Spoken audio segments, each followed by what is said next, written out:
Hello.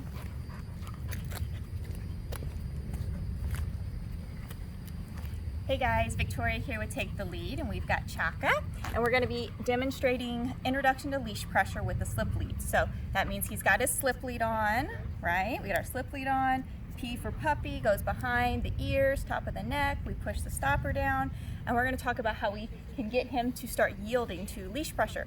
So the problem a lot of people have is that they want to keep pressure on the leash constantly, and the important thing to realize as you work with your puppy is that we want to release pressure. We want to teach our puppy how to respond to the release of pressure. So that means whether we're on the prong collar or the slip lead, we don't want a tight leash. So that's what we're going to talk about now. So the key is movement initially. We want to have movement. So that means my puppy's going to go forward. I've got a treat bag down here, so I think he'll be interested in it. Pressure, once he yields, release of pressure, right? And we can be really dramatic with our release of pressure right now. Pressure, release, right? It's not me dragging him through the turn. He yielded nicely on that turn. Come on, buddy.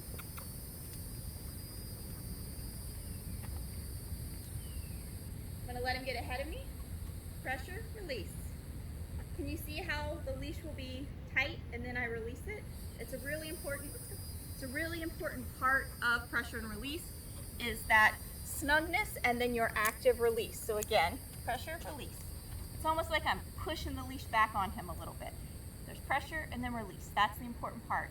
What can happen is people are walking, let's go, and they pull the dog through the turn. Can you see how tight that was? Right, I'll show you this way too. Pull the dog through the turn. You don't want to pull him through the turn.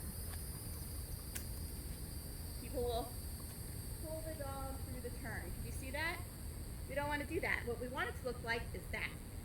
We want it to be pressure, then release once he yields.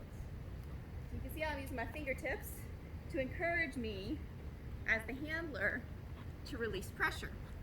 Obviously, Chaka has had some leash walking, so it's easier for me to get him to yield to pressure and follow me.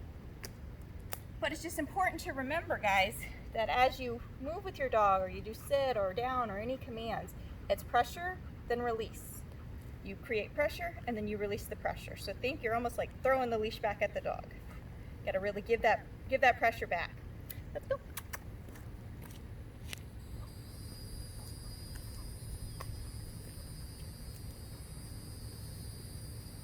Pressure, release. Good boy. Pressure, release. Good boy. Let's go. He's going that way. Pressure, release. To get him back my way. If you crook it, I'm going to do pressure, release to guide him back to the right side, right? So if he starts cutting behind me, come on, Chaka. Good boy. He starts cutting behind me, it's all about direction. So get him where you want him and then release pressure. Once he starts to yield to pressure, make sure you release that. Let's go. Something that some of you might run into, Chaka's not going to do it as much because he yields to pressure very well, but you might get your dog where they maybe sit on a walk, right? And they don't want to walk anymore, they don't want to move. So we have a couple options. We can apply pressure and see if that gets our dog to move, but as you can see, he's kind of like digging his little heels in. So what you want to do is not pull him to you, but apply pressure and kneel down. Chaka, let's go. Good boy. Yield pressure once he gets moving, then we keep walking, right? So you might see it again. We'll go this way. You might feel like your puppy has gotten into an SIT and they don't want to move even though you're trying to pull them. So instead of dragging them, you apply pressure, you kneel down, and then yield that pressure. Did you guys see that? That's the most important part, is that yield of pressure. He doesn't want to move. He's sticking his little heels into the ground. So steady pressure.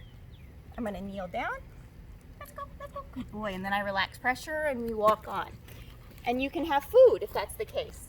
You know, I have my food put down because if I have the food, Chaka's super on point, so I wanted a little more realistic reaction, but it's the same thing. Let's go.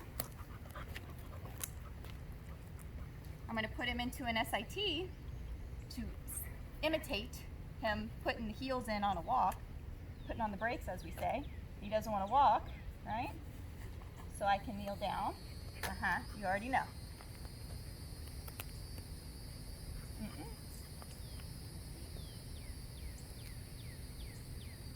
Let's go. Yes, good boy. And then we walk, walk, walk. It's mimicking that food chasing, right?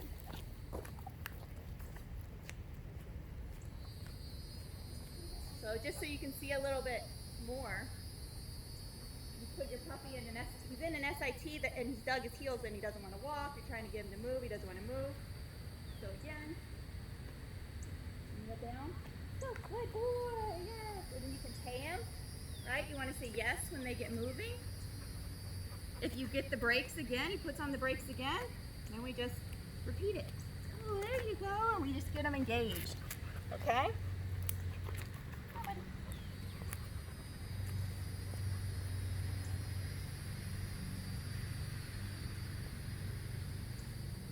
Yes, good boy. So, just again, it's all about that feedback. Your body language is engaging. So there's a handful of elements that go into it, but the big thing, pressure and release. That's the key.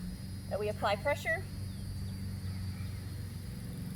and then when they yield, yes, we release pressure. All right, guys. Thanks. We'll talk to you soon.